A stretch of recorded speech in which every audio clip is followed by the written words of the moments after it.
আজকের বানাচ্ছি কলমি শাক। কলমি শাকের জন্য কড়াই অল্প তেল দিয়েছি, সাদা তেল। তেলটা গরম হয়ে গেছে। এবার এই 15-16টা ছোটো ছোটো বড়িগুলো দিয়ে দিলাম। একটু ভেজে নিচ্ছি আমি। যে শাকে তো বড়ি দিলেও খুব ভালো হয় খেতে। তা আজকের আমি কলমি শাকের মধ্যে একটু বেগুন, একটু আলু, পেঁয়াজ, একটু পাঁচফোড়ন দিয়ে বানাবো। আমার ক্যামেরাম্যান বলে যে একটু চেঞ্জ করে বানাও আজকের।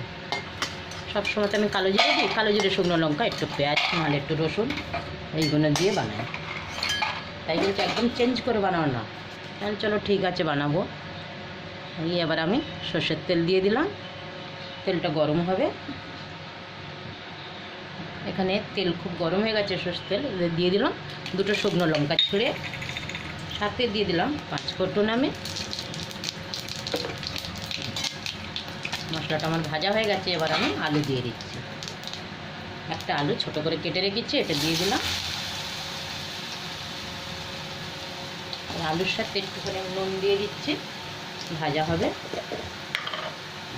আলুটাকে একটু লাল লাল করে ভেজে নেবো আমি।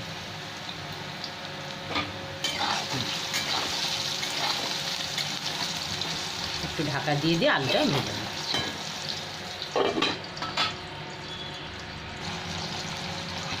এখানে আমার আলুটা ভাজা ভাজা হয়ে গেছে। এবার আমি একটা পেঁয়াজ দিয়ে দিচ্ছি। এই পেঁয়াজটাও লাল লাল করে একটু ভেজে নেবো আলুর সাথে। আলুও লাল হয়ে ভাজা হয়ে যাবে আর পেঁয়াজও ভাজা হয়ে যাবে। এটা ঢাকা দিতে লাগবে না।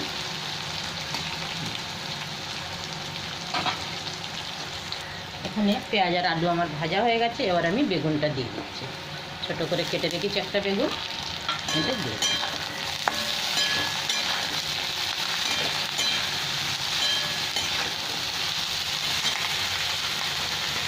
এবার একটু হলুদ আমি দিয়ে দিচ্ছি।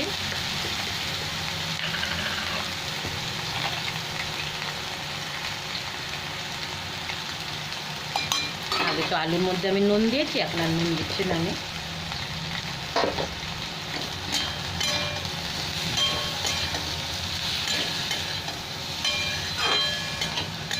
এই আলু, পেঁয়াজ, বেগুন একটু 2 মিনিট ভেজে নেবো আরও।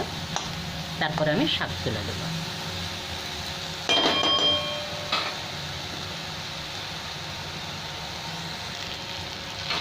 এখানে আমার আলু পেঁয়াজটা ভাজা হয়ে গেল ভালো, আর এখানে বেগুনও ভাজা হয়ে গেছে। এবার আমি দুটো কাঁচা লঙ্কা চিড়ে রেখেছি, এটা দিয়ে দিলাম।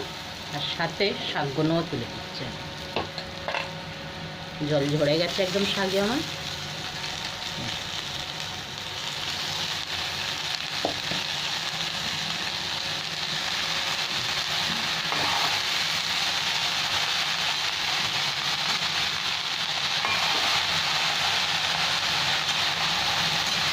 শাকের থেকে যে জলটা উঠবে, এই জলটাই আলুটা যেটুকু বাকি আছে সেদ্ধ হতে হয়ে যাবে। হয়েও গেছে আমার। আর এটা ঢাকা দিতে লাগবে না, নাড়তে নাড়তে সেদ্ধ হয়ে যাবে সব।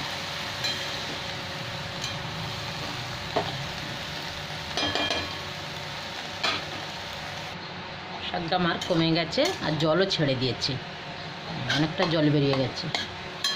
এবার ভালো করে নাড়তে থাকি। এরকম 1-2 বার নেড়ে নেড়ে দিলে হয়ে যাবে। লাস্টে দেবো আমি বড়ি আর একটু সর্ষের তেল।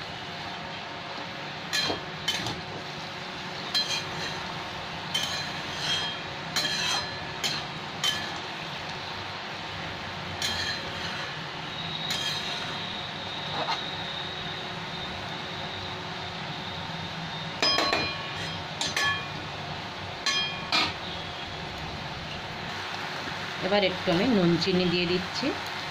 অল্প একটু নুন কম হচ্ছে তাই দিয়ে দিলাম। এই যে অল্প একটু চিনিও দিয়ে দিলাম। এবার ভালো করে নেড়ে দিচ্ছি। এরকম নাড়াচাড়া করতে করতে শাকটা একদম ভাজা হয়ে যাবে আমার।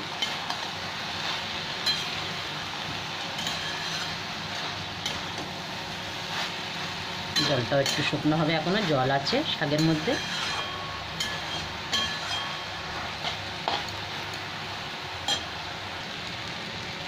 এখানে আমার শাকটা ভাজা হয়ে গেছে, একদম জল শুকিয়ে গেছে। এবার আমি সর্ষের তেল দিয়ে দিলাম। আগে তো ওপর থেকে একটু তেল দিলে খুব ভালো হয় সর্ষের তেল।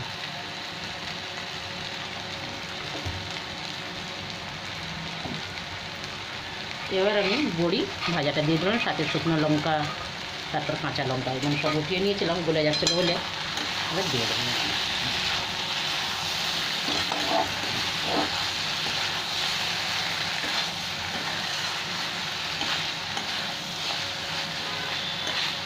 খুব সুন্দর একটা সেন্ট আসছে, পেঁয়াজও দিয়েছে তো ভেজে, একদম অন্যরকম আজও শাক ভাজাটা হচ্ছে।